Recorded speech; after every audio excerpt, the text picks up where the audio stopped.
Nursing படிக்க ஆசையா? அதுவும் உலகத்தரம் வாய்ந்த மருத்துவர்களால் பயிற்றுவிக்கப்படும் நர்சிங் கல்லூரியில் படிக்க ஆசையா? அப்படி ஒரு காலேஜ் எங்க இருக்குன்னு தானே கேட்கிறீங்க. காரைக்குடி அமராவதிபுதூரில் இருக்கிற நம்ம ராஜராஜ நர்சிங் காலேஜ் தான் அது. காரைக்குடிக்கு அருகில் உள்ள அமராவதிபுதூரில் Sri Muthumari charitable and educational trust சார்பாக ஏற்கனவே பொறியியல் மற்றும் தொழில்நுட்ப கல்லூரி, சிபிஎஸ்இ பள்ளிகள், கல்வியியல் கல்லூரி போன்ற நிறுவனங்கள் நடைபெற்று வருகிறது.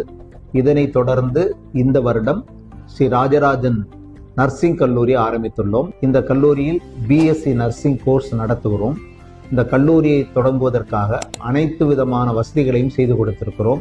Infrastructural facilities and instructional facilities, மாணவிகளுக்கு தேவையான ஆசிரியர்கள், கல்லூரியினுடைய முதல்வர், அனைத்து விதமான லேப் ஃபெசிலிட்டிஸ், ஹாஸ்டல் வசதி, பேருந்து வசதி என்ற அனைத்து வசதிகளையும் செய்து இந்த கல்லூரியை ஆரம்பித்துள்ளோம். இந்த கல்லூரியை தொடங்கியதற்கான நோக்கம் என்னவெனில் இந்த பகுதியை சார்ந்த, அதாவது சிவகங்கை, ராமநாதபுரம், புதுக்கோட்டை மாவட்டத்தைச் சேர்ந்த மாணவர்கள், கிராமப்புற மாணவர்கள் நர்சிங் படிப்பதற்கு வசதியாக எல்லா விதமான வசதிகளோடும் நாங்கள் இந்த கல்லூரியை ஆரம்பித்துள்ளோம். தமிழக அரசு அனுமதி பெற்று ஆரம்பிக்கப்பட்டுள்ளது. எம்ஜிஆர் பல்கலைக்கழகத்தினுடைய அங்கீகாரத்தோடு, நர்சிங் கவுன்சில் அனுமதியோடு இந்த கல்லூரி ஆரம்பிக்கப்பட்டுள்ளது என்பதை மகிழ்ச்சியோடு தெரிவித்துக் கொள்கிறேன்.